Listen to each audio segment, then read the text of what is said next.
Hello everyone, હું ધારા બકરાણીયા ધોરણ 9ના વિદ્યાર્થીઓનું કમ્પ્યુટર વિષયના ઓનલાઈન ક્લાસરૂમમાં સ્વાગત કરું છું.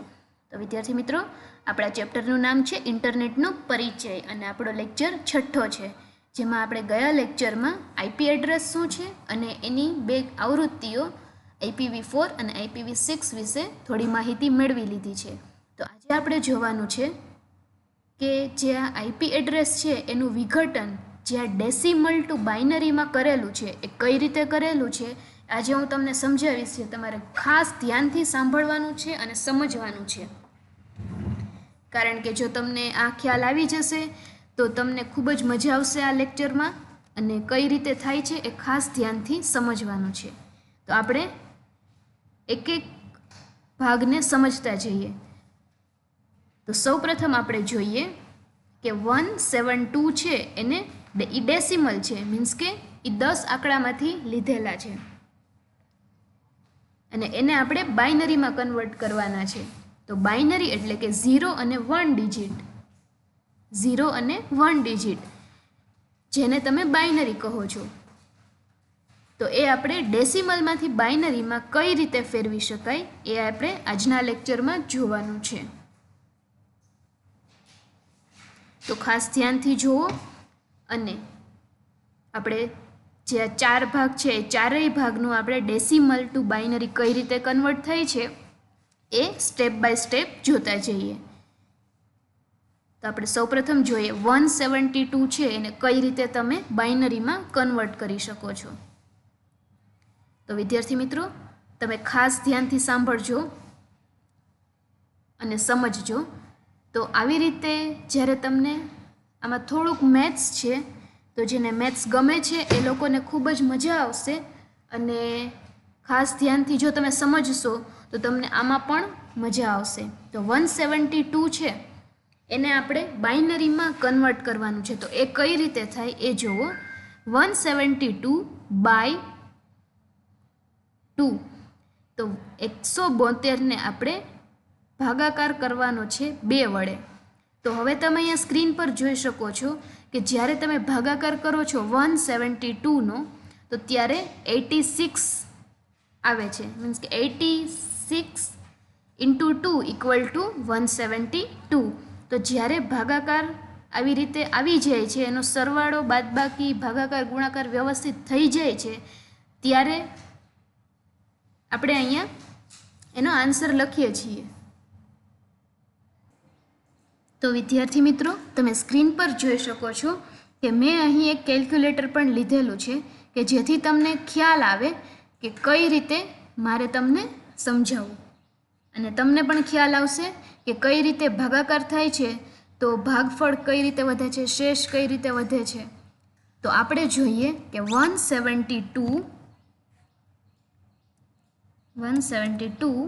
બાય 2 ઇક્વલ ટુ 86, જે આન્સર અહીંયા આવે છે. તો જ્યારે ભાગાકાર આવી રીતે થઈ જાય છે, જ્યારે ક્યાંય પોઈન્ટમાં આન્સર નથી આવતો, ત્યારે અહીં તમે 0 લઈ શકો છો. 0 આને કહેવાય છે ગુણક. જ્યારે પ્રોપર તમારો ભાગાકાર થઈ જાય છે ત્યારે તમારે ગુણકમાં 0 આવે છે. ગુણક એટલે કે તમારે જે બાઇનરી લેંગ્વેજમાં લખવાનું છે એના માટેની અહીંયા પ્રોસેસ થશે. ખાસ ધ્યાનથી સાંભળજો કે કઈ રીતે તમે 0101 લઈ શકો છો, ડેસિમલમાંથી બાઇનરીમાં કઈ રીતે કન્વર્ટ કરાય છે એ અહીં ખાસ સમજવાનું છે. તો આ રીતે 172 બાય 2 ઇક્વલ ટુ 86, એટલે કે એનો ભાગાકાર પ્રોપર થઈ જાય છે, એમાં ક્યાંય પણ આપણે પોઈન્ટમાં આન્સર આવતો નથી. તો હવે 86 બાય 2 ઇક્વલ ટુ 43, જે અહીંયા 43 આન્સર આવે છે એ પણ પ્રોપર આન્સર આવી જાય છે. ત્યારબાદ 43 બાય 2 ઇક્વલ ટુ 21.5. તો જ્યારે આવો આન્સર આવે છે કે પ્રોપર ભાગાકાર નથી થતો, ત્યારે તમારે અહીં 1 લેવાનો રહેશે. સમજાય છે વિદ્યાર્થી મિત્રો? તમારે અહીં 1 લેવાનો રહેશે. જ્યારે ભાગાકાર વ્યવસ્થિત થઈ જાય છે, પોઈન્ટમાં આન્સર નથી આવતો, ત્યારે તમારે 0 ગુણક લેવાનો રહેશે, અને જ્યારે ભાગાકારમાં પોઈન્ટ આવે છે આન્સરમાં ત્યારે તમારે 1 લેવાનું રહેશે. હવે 21/2 ઇક્વલ ટુ 10.5. તો અહીં આપણે 10 લીધા છે અને અહીં 1 લીધેલું છે. ત્યારબાદ 10/2 ઇક્વલ ટુ 5 જે તમને ખબર છે, એટલે કે 5 દુ 10 એટલે અહીંયા 0 આવે છે.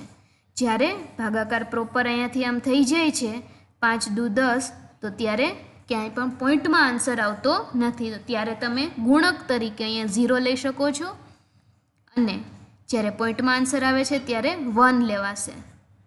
ત્યારબાદ છે 5. તો 5/2 એટલે કે 2.5 એટલે કે અહીંયા પોઈન્ટમાં આવે છે આન્સર એટલે અહીંયા 1 આવશે. તો એ જ રીતે 2/2 ઇક્વલ ટુ 1. તો તમને હવે ખ્યાલ આવી ગયો કે કઈ રીતે 1 અને 0 લેવાશે. તો હવે તમને એ ખ્યાલ આવી ગયો કે તમારે અહીંયા 0 1 0 1 કઈ રીતે લેવું. હજી એકવાર ખાસ ધ્યાનથી સમજી લ્યો અને સાંભળી લ્યો કે જ્યારે ભાગાકાર એકદમ વ્યવસ્થિત રીતે થઈ જાય છે અને જવાબમાં ક્યાંય પોઈન્ટ નથી આવતો ત્યારે તમે અહીંયા 0 લઈ શકો છો. અને જો તમારે ભાગાકારમાં પોઈન્ટનો આન્સર આવે છે ત્યારે તમે અહીં 1 લઈ શકો છો. તો 0 અને 1 કઈ રીતે આવે એ હવે તમને ખ્યાલ આવી ગયો છે. આવા પ્રકારના ભાગાકાર તમે પ્રાઇમરીમાં કરી લીધેલા છે એટલે તમને આ બધું આવડતું જ હશે.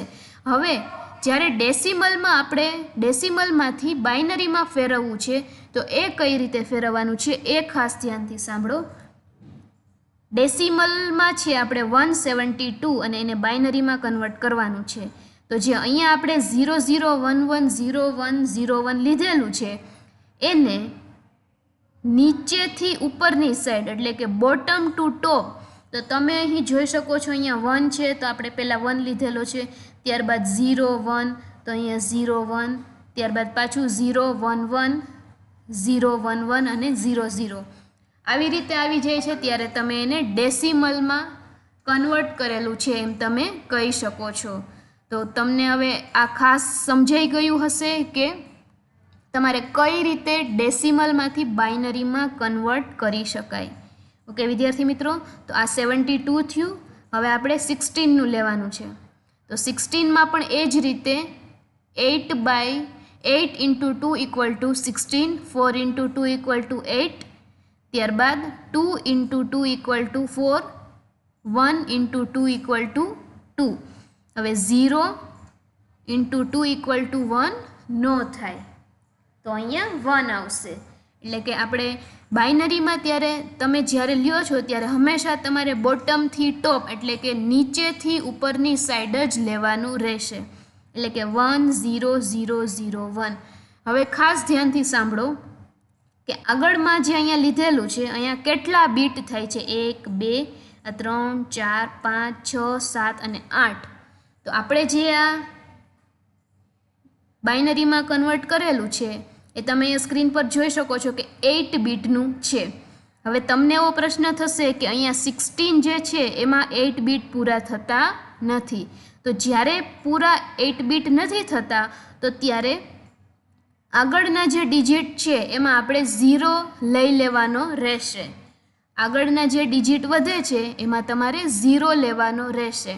હવે 16નું બાઇનરી આવું કંઈક થાય છે કે 1 0 0 0 0. તો 8 બીટ લેવાના હોય તો 1 થી આગળ તમારે બધે 0 કાઉન્ટ કરવાના રહેશે. તો 172, ત્યારબાદ 16 અને ત્યારબાદ 254. આનું પણ એ જ રીતે થશે. હું તમને કેલ્ક્યુલેટર ઓપન કરીને બતાવું કે જેથી તમને ખ્યાલ આવશે. તો તમે સ્ક્રીન પર જોઈ શકો છો 254/2 ઇક્વલ ટુ 127. હવે 127/2 કરો છો ત્યારે આન્સર આવે છે પોઈન્ટમાં. પોઈન્ટમાં જ્યારે આન્સર આવે છે ત્યારે તમારે કોઈ પણ પ્રકારનો રાઉન્ડ ફિગર મૂકવાનો થતો નથી. માત્ર પોઈન્ટ પહેલાંનો જે આન્સર આવે છે એ તમારે અહીં મૂકી દેવાનો રહેશે અને અહીંયા ગુણક તરીકે તમારે 1 લેવાનો રહેશે. ત્યારબાદ 63/2 = 31.5 એટલે કે પોઈન્ટ પહેલાંનો આન્સર છે 31 એટલે એ તમારે અહીં લેવાનો રહેશે અને ગુણક તરીકે તમારે 1 લેવાનો રહેશે.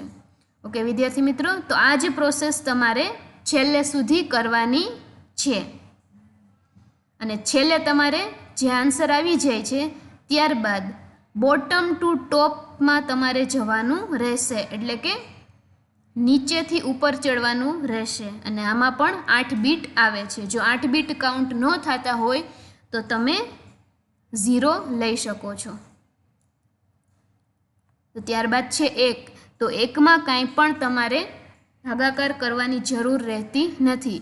તો 1 અહીંયા મૂકી અને ત્યારબાદના બધા ડિજિટમાં તમે 0 લઈ શકો છો. ઓકે વિદ્યાર્થી મિત્રો, તો આ તમને ખાસ અહીંયા સમજાવવાનું હતું. જો તમને ન સમજાણું હોય તો આ વિડીયોને રિવાઇન્ડ કરીને શાંતિથી જોજો એટલે તમને સમજાઈ જશે. ઓકે વિદ્યાર્થી મિત્રો, મારી ચેનલને સબસ્ક્રાઈબ કરવાનું ભૂલતા નહીં. Thank you.